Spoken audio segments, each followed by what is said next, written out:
मंचावर बसलेले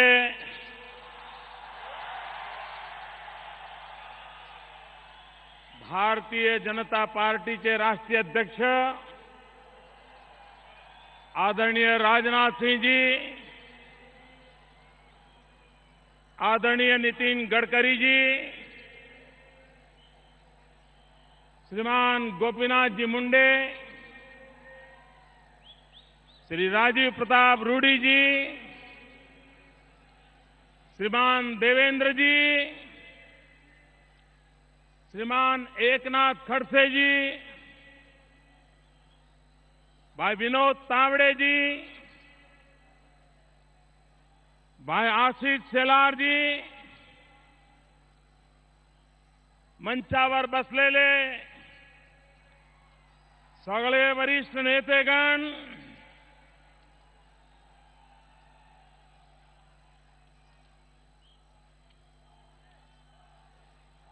छत्रपति शिवराय डॉक्टर बाबा साहब आंबेडकर,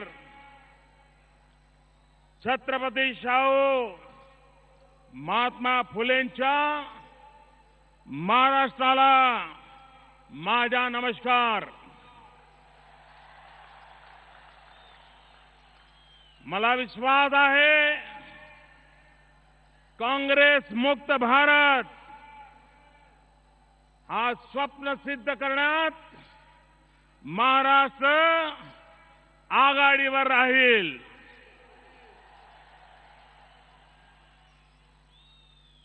भाइयों बहनों,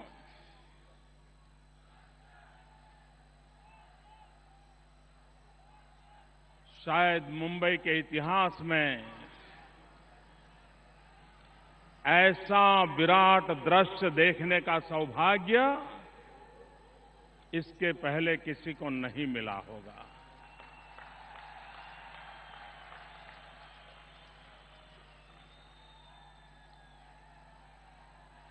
जहां तक नजर पहुंच रही है, माथे ही माथे नजर आ रहे हैं.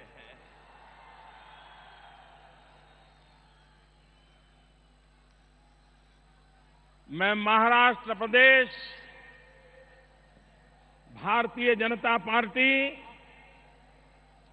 मुंबई प्रदेश भारतीय जनता पार्टी,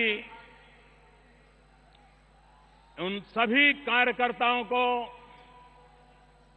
अनेक अनेक अभिनंदन करता हूं कि उन्होंने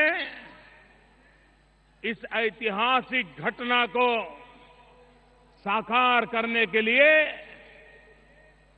जी जान से कोशिश की, सफलता पाई और एक अभूतपूर्व विश्वास के साथ परिवर्तन का संकल्प लेकर के यहां से लाखों लोग महाराष्ट्र की गली गली में पहुंचेंगे, ऐसा मेरा पूरा विश्वास है. भाइयों बहनों,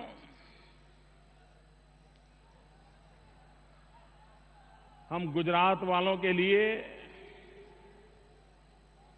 मुंबई ये दूसरा घर है.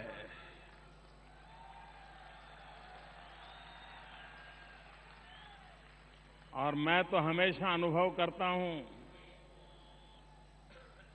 कि गुजराती भाषा का जितना लालन पालन मुंबई में होता है, ऐसा लगता है मुंबई ये गुजराती भाषा का मायका है. इतना लालन पालन होता है. और वैसे भी 1960 के पहले हम एक ही तो राज्य के हिस्से थे, हम बृहद महाराष्ट्र के हिस्से थे. 50 साल पूर्व हम अलग हुए. महाराष्ट्र हमारा बड़ा भाई है, गुजरात छोटा भाई है.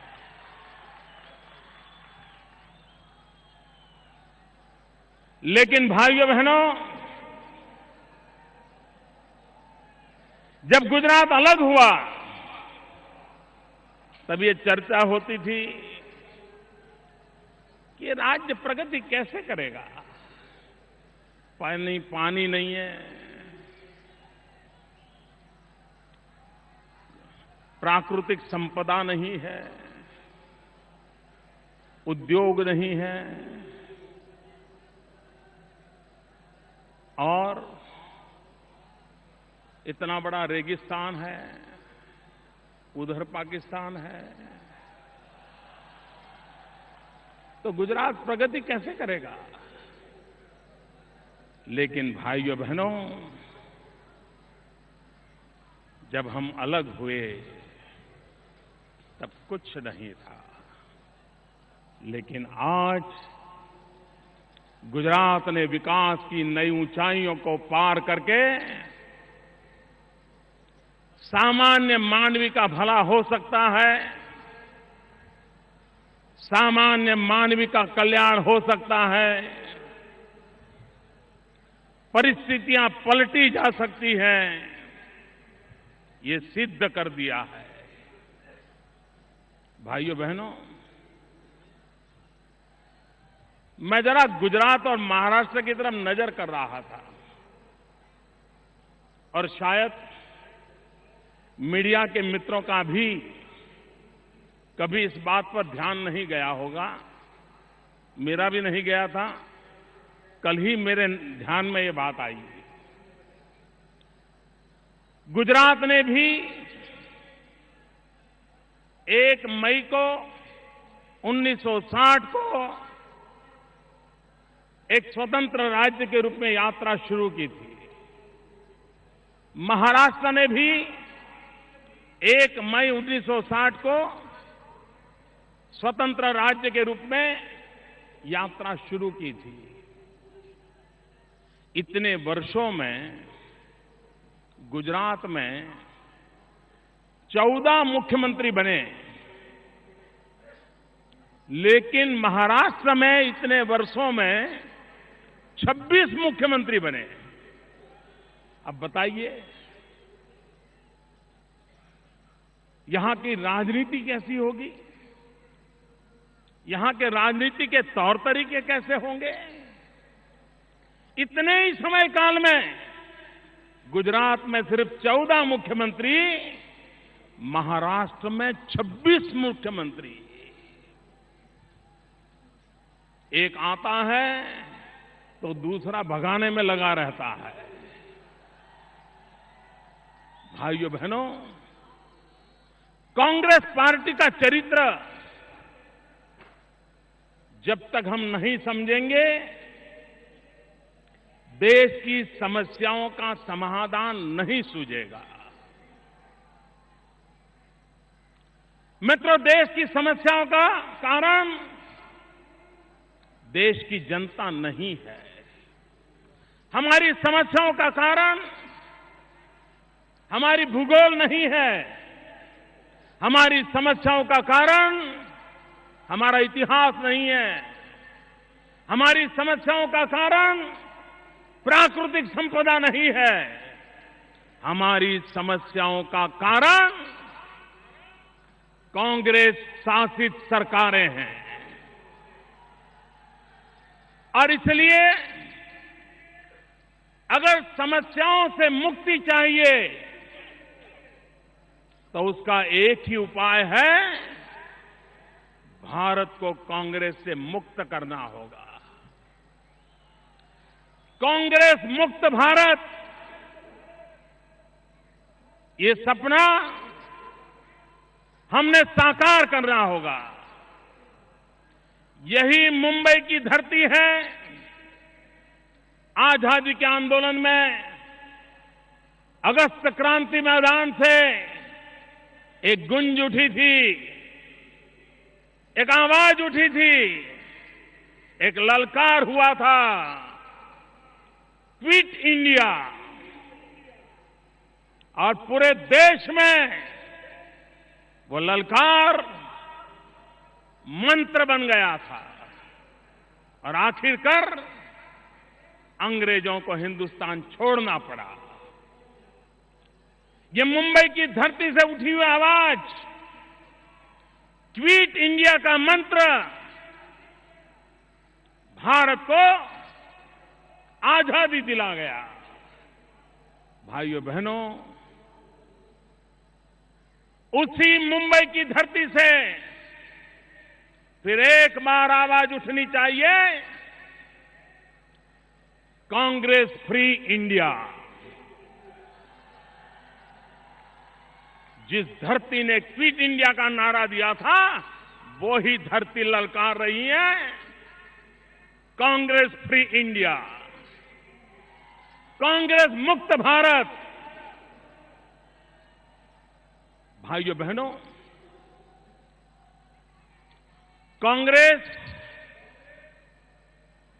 वोट बैंक की राजनीति में डूबी हुई है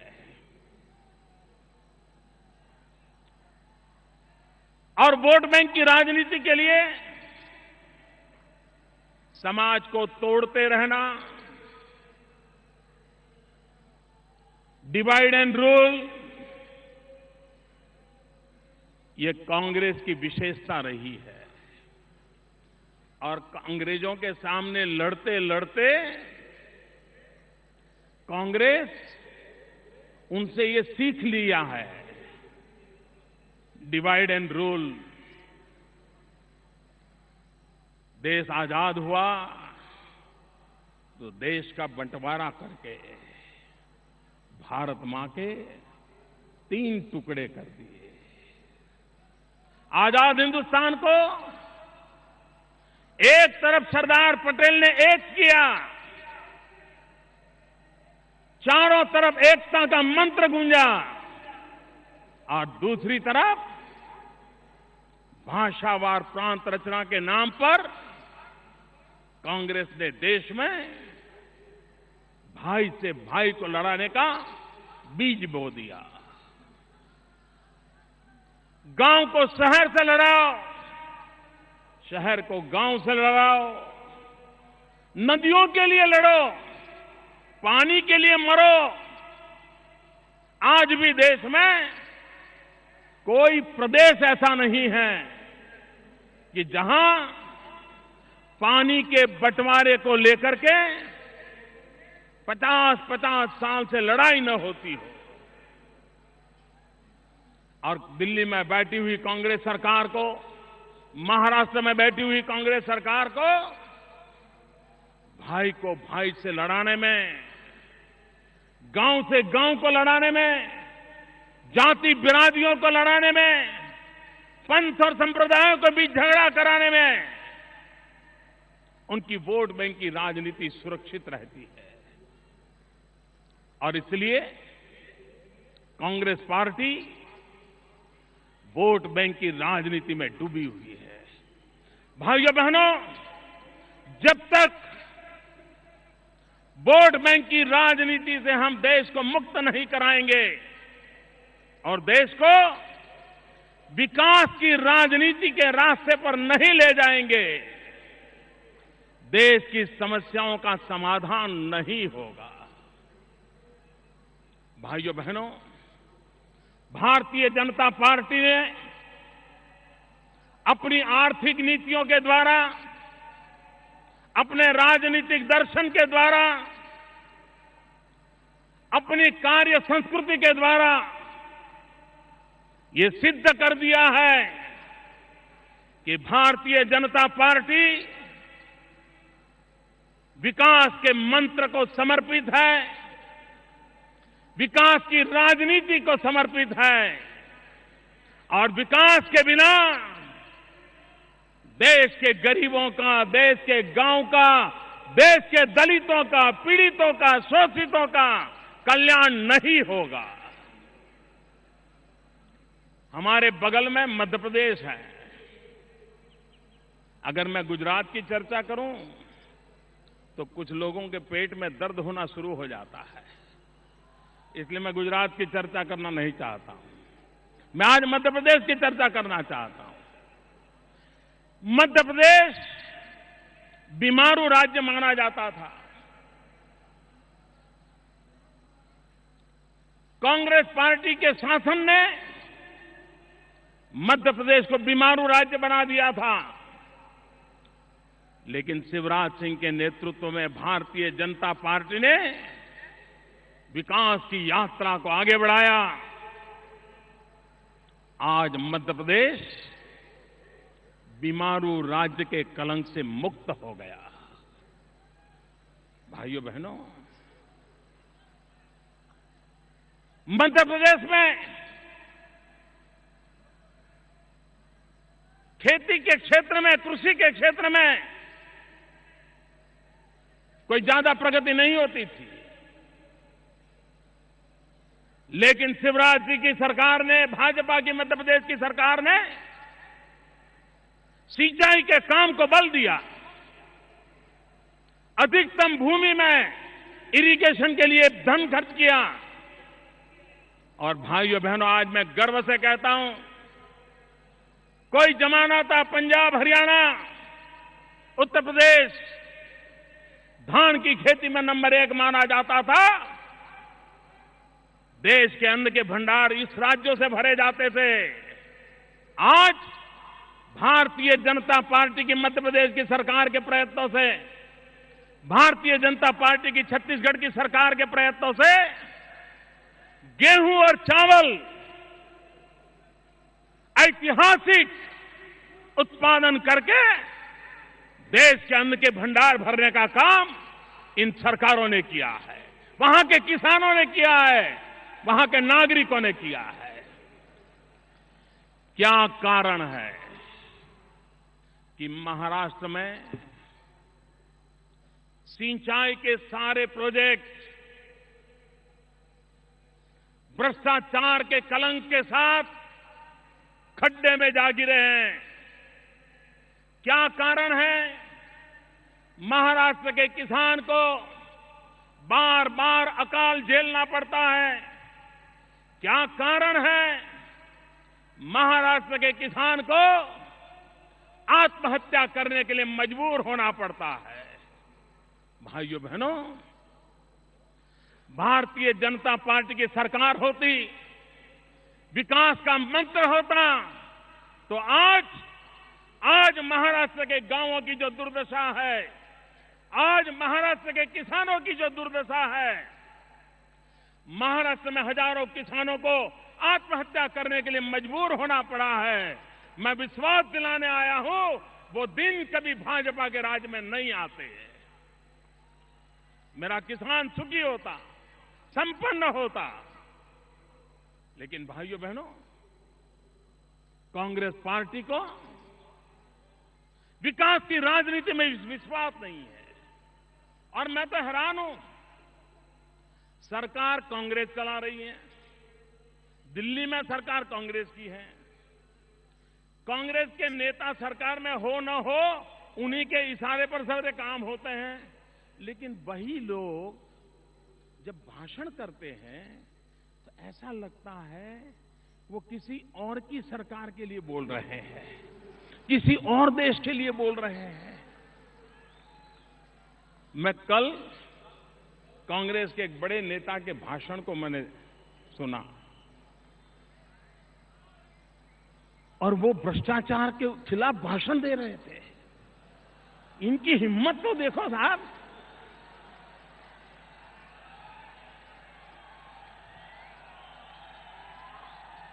कोई ऐसी हिम्मत नहीं कर सकता।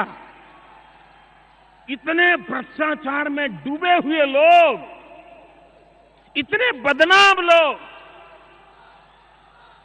उसके बावजूद भी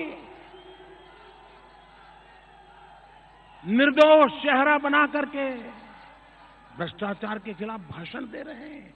और वक्रता देखिए, भ्रष्टाचार के आदर्श का घोटाला, उसका रिपोर्ट आता है, महाराष्ट्र सरकार के मंत्रियों को जिम्मेवार माना जाता है। एक तरफ उन भ्रष्टाचारियों को बचाने का निर्णय महाराष्ट्र की कांग्रेस सरकार करती है और उसी समय दिल्ली में उनका एक नेता उपदेश दे रहा है। भाइयों बहनों, ये कांग्रेस को समझना होगा। वे बोलते एक हैं, करते दूसरा है। और वोट बैंक की राजनीति के सिवा भाइयों बहनों, कांग्रेस की पूरी जिंदगी संप्रदायवाद में डूबी हुई है। माइनॉरिटीज्म, संप्रदायवाद एक कांग्रेस की परंपरा रही है। डॉक्टर मनमोहन सिंह जी की सरकार ने जहां मुस्लिम अधिक हो ऐसे 90 जिले छांटे पूरे देश में से, और उनकी भलाई के लिए बड़ी बड़ी योजनाएं घोषित की, बड़ा बजट घोषित किया। हिंदुस्तान के मुसलमान भाइयों को लगने लगा कि चलो अब कुछ भला होगा। अखबारों ने भी बहुत कुछ लिखा, बड़ी वाहवाही हुई। अभी पार्लियामेंट में किसी ने सवाल पूछा कि आपने जो 90 जिलों के लिए योजना घोषित की थी, उन 90 जिलों में पिछले 3 साल में माइनॉरिटी के लिए क्या खर्च हुआ? भाइयों बहनों, मुझे कहना है, ये माइनॉरिटी के वोट का खेल करने वाली सरकार ने पार्लियामेंट में जवाब दिया है कि उस योजना में से 3 साल में 1 रुपया खर्च नहीं हुआ है, 1 रुपया खर्च नहीं हुआ है। ये वोट बैंक की राजनीति कैसी करते हैं, इसका ये जीता जागता उदाहरण है। भाइयों बहनों, गुजरात में भी ऑक्ट्रॉय की परंपरा थी, व्यवस्था थी, क्योंकि हम महाराष्ट्र से अलग हुए थे। हमारे यहां रिफॉर्म की दृष्टि से हमने तय किया हम ऑक्ट्रॉय निकाल देंगे। गुजरात में से ऑक्ट्रॉय हमने खत्म कर दी, 6-7 साल हो गए। महाराष्ट्र में क्या किया? महाराष्ट्र में ऑक्ट्रॉय खत्म करने के नाम पर लोकल बॉडी टैक्स लगाया, एलबीटी। भाइयों बहनों, आप बताइए, परेशान है कि नहीं आप एलबीटी से? एलबीटी के कारण परेशान है कि नहीं है? आप परेशान है कि नहीं है? भाइयों बहनों, ये एलबीटी कुछ नहीं है, ये लूट बांटने की टेक्निक है। ये एलबीटी लूट बांटने की टेक्निक है। भाइयों बहनों, दिल्ली में नेता भाषण कर रहे थे काले धन पर। कोई मुझे बताए भाई, सरकार उनकी है, काला धन रोकने की जिम्मेवारी उनकी है कि नहीं है? जरा पूरी ताकत से बोलो ना, ये काला धन रोकने की जिम्मेवारी उनकी है कि नहीं है? हिंदुस्तान के किसी भी नागरिक को पूछिए, उसको किसी भी विषय का ज्यादा ज्ञान हो या ना हो, लेकिन उसको इस बात का पता है कि हिंदुस्तान में जो चोर लुटेरे लोग हैं, जो काला धन जमा करते हैं, वो काला धन कहां रखते हैं भाई? जरा बताइए, काला धन कहां रखते हैं? काला धन कहां रखते हैं? काला धन कहां रखते हैं? हिंदुस्तान के बच्चों को पता है कि भारत को लूटने वाले ये चोर लुटेरे काला धन स्विस बैंक में जमा करते हैं। करते हैं कि नहीं करते भाइयों? करते हैं कि नहीं करते हैं? वो धन वापस लाना चाहिए, नहीं लाना चाहिए? वो लुटेरों ने लुटा हुआ धन गरीब के काम आना चाहिए कि नहीं आना चाहिए? वो धन गरीब के लिए खर्च करना चाहिए कि नहीं करना चाहिए? गांव गरीब किसान के लिए वो रुपया लगना चाहिए कि नहीं लगना चाहिए? भारतीय जनता पार्टी के सभी एमपी ने आडवाणी जी के नेतृत्व में लिख करके दिया कि भाजपा के एक भी नेता का एक नया पैसा किसी भी विदेशी बैंक में नहीं है, लिख करके दिया। हमने कहा कांग्रेस वाले लिख करके दो, तैयार नहीं है, लिख करके देने के लिए तैयार नहीं है। जो काले धन पर भाषण झाड़ते हैं उनको मैं कहना चाहता हूं, हिम्मत है तो पार्लियामेंट में कानून करो, एक समिति बनाओ और 3 साल के भीतर भीतर दुनिया के किसी भी कोने में हिंदुस्तान की लूट का माल पड़ा होगा वो हम वापिस लाया करेंगे, गरीबों में बांट के रहेंगे। भाइयों बहनों,